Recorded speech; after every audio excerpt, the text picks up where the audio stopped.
সংসদ ভবনের দিকে ছাত্ররা আসছে পরীক্ষা পেছানোর দাবিতে, সেই সম্পর্কে তিনি কথা বলেছিলেন।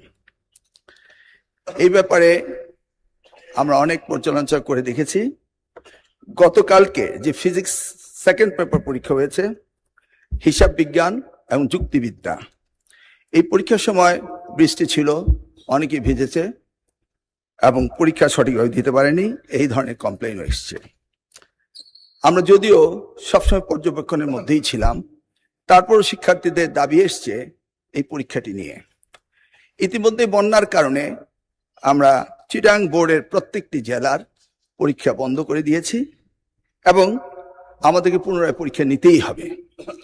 এই ক্ষেত্রে আমরা ভেবেচিন্তে দেখেছি যে চিটাং বোর্ডের পরীক্ষা আরেকটি প্রশ্নপত্রের সেটে যখন আমরা নিতে যাব ফিজিক্স সেকেন্ড পেপার, যুক্তিবিদ্যা এবং হিসাব বিজ্ঞান, সেই সময়ে আমরা এই পরীক্ষাটি পুনরায় নেওয়ার ব্যবস্থা করতে পারবো ইনশাআল্লাহ।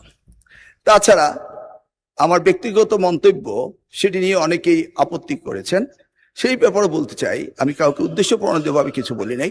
যদি কেউ আহত হয়ে থাকে, সিম্পলি আমি দুঃখ